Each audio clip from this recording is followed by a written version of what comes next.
Anyway, yeah, here we are. We're backstage at the Pitchfork Festival. I'm Marty Lennartz here on XRT, along with David and John of the band. You guys just got off stage. Yes. Awesome Yes, show. Thank That you was very nice. Thank you. Yeah. So we should talk about your album in that you were, in the process of writing the record when your singer, Tande, quit or went to go do different things. That certainly changed what you were going to do on that album.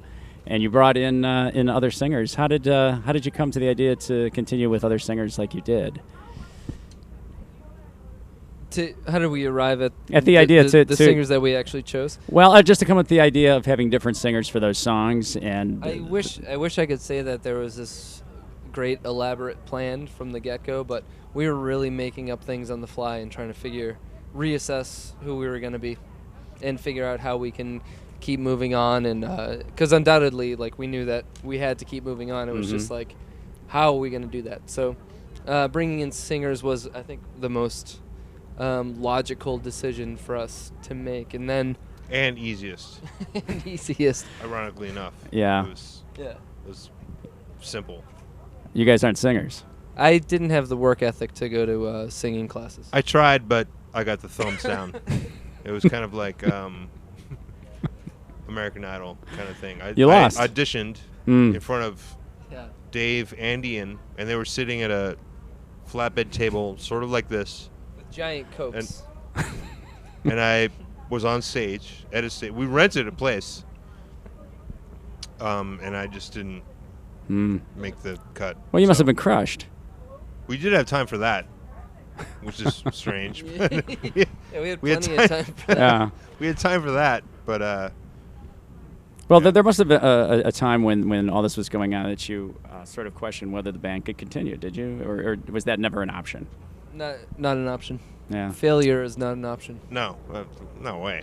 Right. It was immediately just kind of like, all right, so that happened. We got to figure this out. Yeah. And it took us a while. It wasn't like we're geniuses and all of a sudden just like, okay, later. It was, it's a learning process, and we're still learning. But the worst thing about it rewarding. was that there wasn't like enough time to for us to, the three of us, to go back to New York and go to a bar and sit down and have this, like, okay, what do we do now, like, situation kind of thing. It was literally like everything was, I think, totally on impulse.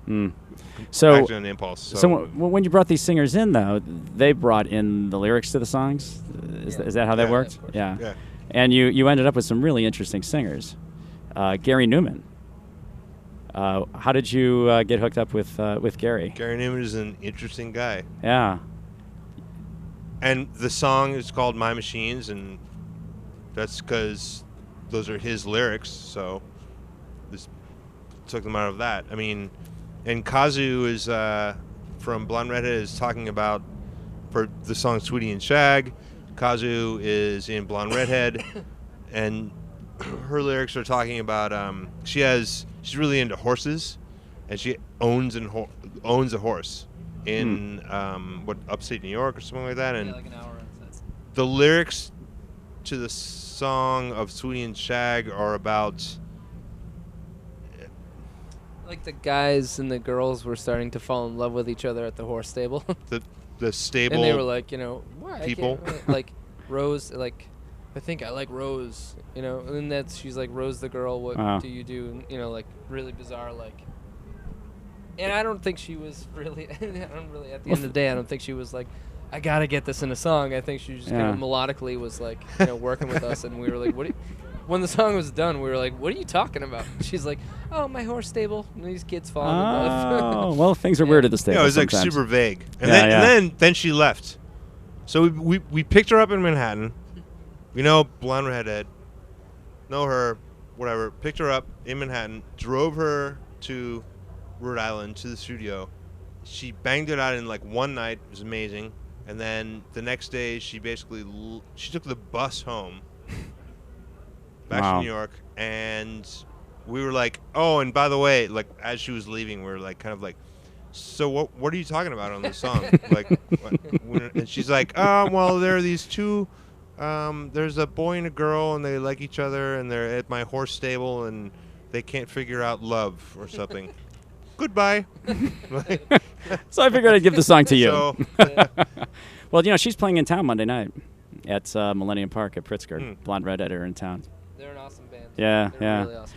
Now, you guys made an interesting choice of how to incorporate the singers into the live show by putting their faces up on those big screens. And it works really well. I saw the Gary Newman song when I was walking across the field, checking you guys out. And, wow, Gary looks a little sinister in that.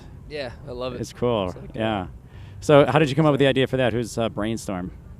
For the heads of the videos to sing along with you guys.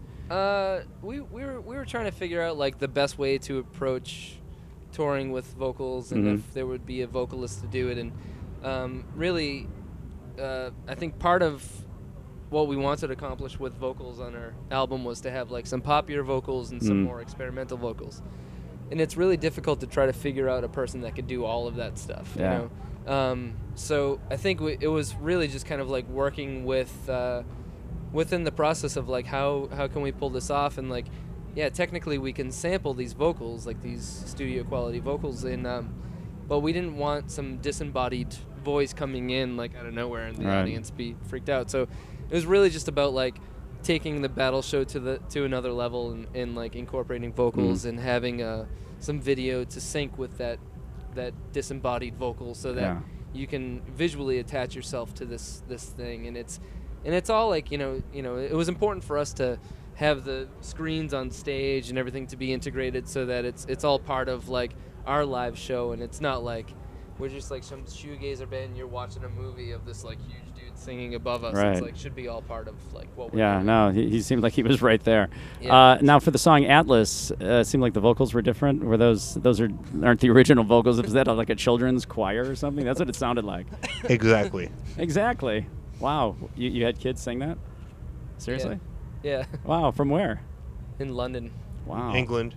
Yeah, we really wanted to do that Pink Floyd another brick in the wall type. That's pretty cool. Type vibe. No, it was just kind of like, I don't think we were interested in using Tyanday's vocals, and I think it was like it's time for like if we're a three-piece, we need to represent ourselves as the three-piece and move on.